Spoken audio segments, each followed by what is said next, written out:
తెలుగు తమ్ముళ్ల పసుపు పండుగ మహానాడు నిర్వహణకు ఏర్పాట్లు పూర్తయ్యాయి. దీనిని ఇవాళ రేపు 2 రోజుల పాటు మంగళగిరిలోని పార్టీ కేంద్ర కార్యాలయంతో పాటు రాష్ట్ర వ్యాప్తంగా 1851 క్లస్టర్లలో హైబ్రిడ్ విధానంలో నిర్వహించనున్నారు.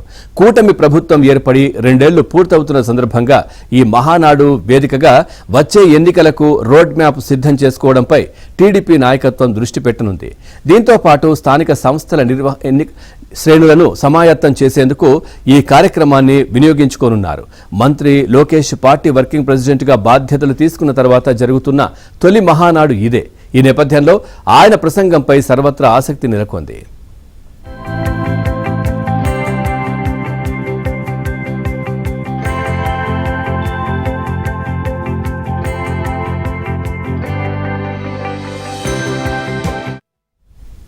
ఈ మహానాడులో మొత్తం 20 తీర్మానాలు ప్రవేశపెట్టనున్నారు.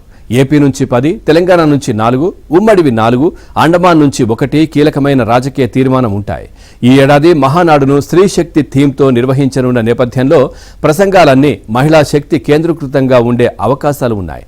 స్త్రీ శక్తిలో భాగంగా మహిళా సంక్షేమం కోసం పార్టీ చేసిన కృషి, చేపట్టిన అభివృద్ధి, సంక్షేమ కార్యక్రమాలపై చర్చించనున్నారు.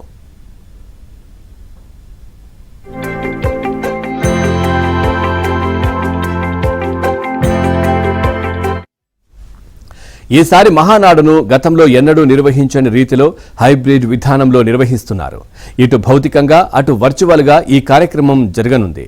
గత మహానాడులకు ఏమాత్రం తగ్గకుండా శ్రేణుల్లో ఫుల్ జోష్ నింపడమే లక్ష్యంగా పెట్టుకున్నారు. మండు టెండర్లను సైతం లెక్క చేయకుండా తెలుగుదేశం సత్తాను డిజిటల్ వేదికగా నిరూపించడానికి ప్రపంచ రికార్డులను సాధించే దిశగా మహానాడు అడుగులు వేస్తోంది. కాక్రోచ్ జనతా పార్టీ లాంటి అంశాలపై కూడా చర్చించబోతున్నారు. ఆరోగ్యకరమైన సోషల్ మీడియా యాక్టివిటీని ప్రోత్సహించే విధంగా చర్చలు ఉండబోతున్నాయి. 65 మంది వక్తలు 2 రోజుల్లో ప్రసంగిస్తారు. వేదికపై పోలిట్ బ్యూరో సభ్యులు మాత్రమే ఉంటారు. వేదిక దిగువన జాతీయ, రాష్ట్ర పార్టీ కమిటీల సభ్యులు ఉంటారు. వీరిలో 90 మందిని నియోజకవర్గాలకు అబ్జర్వర్లుగా పంపించారు. రాష్ట్ర వ్యాప్తంగా 1875 క్లస్టర్లు ఉండగా వాటిలో సౌకర్యంగా లేని వాటిని మినహాయించి 1851 క్లస్టర్లలో మహానాడు నిర్వహిస్తున్నారు.